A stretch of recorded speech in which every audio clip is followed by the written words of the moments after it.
So hi everyone. I'm sharing my labor and delivery story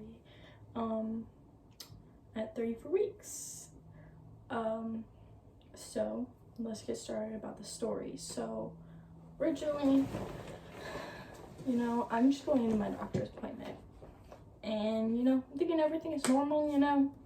Gonna have a baby soon, but like didn't think that soon. I did expect to be overdue because that's just common, and also just like most people in my family end up going overdue and having a C-section. So I just figured, that's probably the same for me. Or even if I don't have a C-section, I just figured I'm gonna be overdue, So I go into my appointment, they do a stress test, which I've asked like other people and they say that's not normal, but they told me that's normal for them to do stress tests. But they never told me that anything was wrong in my pregnancy, so I don't know why they had to do a stress test. But anyways, they did a stress test. But anyways, back to that, because I'm going to add stuff. They just weren't very good at communicating sometimes, too. Like, I don't know. They went back and forth with stuff. Anyways, back to what I was talking about. They did a stress test, and, he's kicking. He's moving fine, The heartbeat sounds good. It goes up and down, but like I figured, oh, that's probably normal because that's how it usually seems like it is, Like it just seems it goes up and down, because like that's just how it's counting. Anyways, she comes back and she's like, well, it's going a lot down when he's like moving along. Like he's fine, like he's kicking, he's, his heartbeat seems good.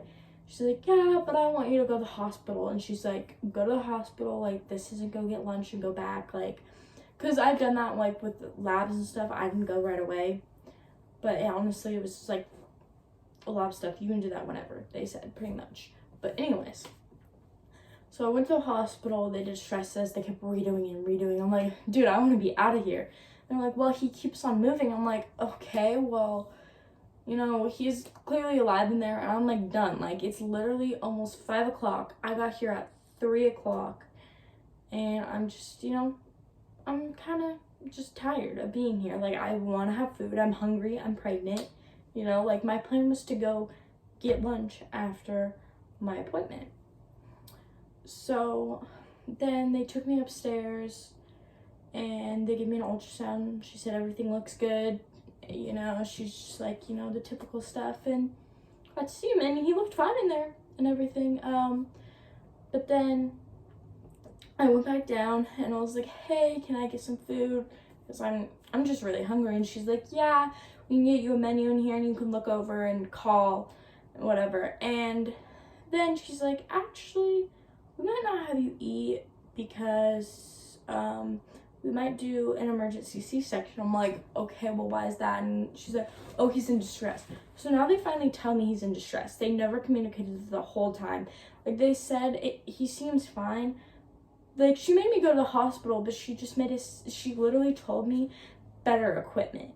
And they never explained that to me the whole time, which this office is very bad at communicating, which honestly, I probably even had a high-risk pregnancy and they never communicated that to me because literally people have told me they only do stress tests with high-risk pregnancies.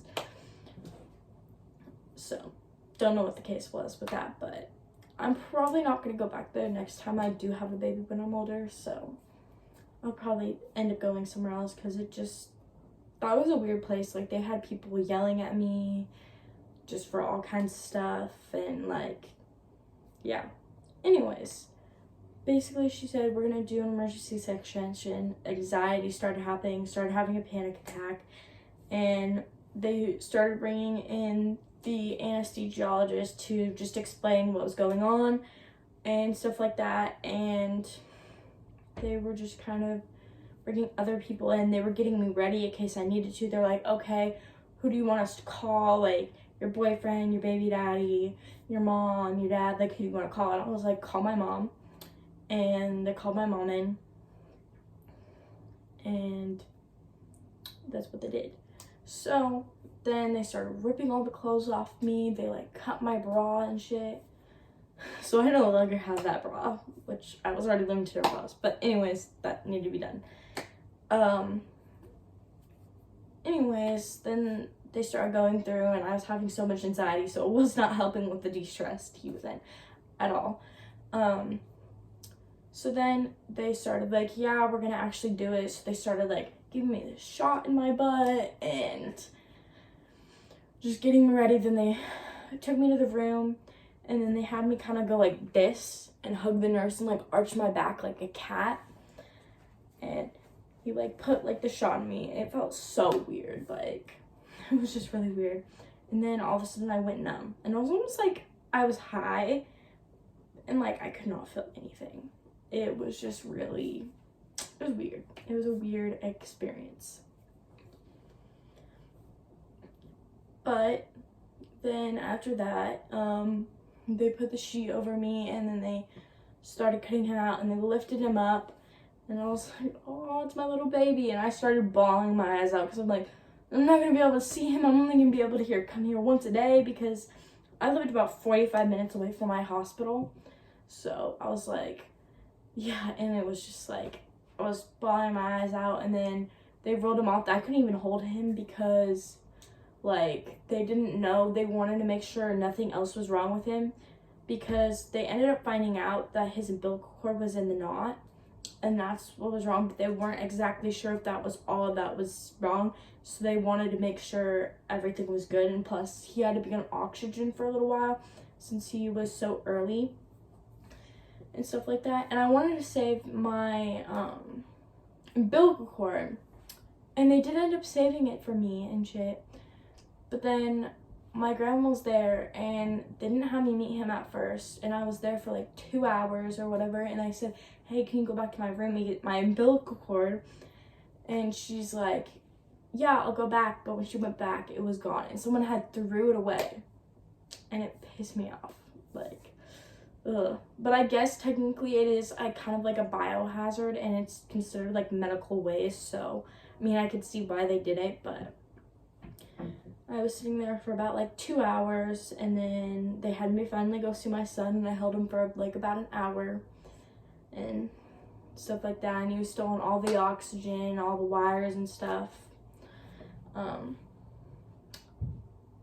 And all I pretty much had was back pain. He was in the NICU for about like 3 weeks and stuff like that. And I could do like, if you guys want like a NICU story time, but that's my labor and delivery story at 34 weeks.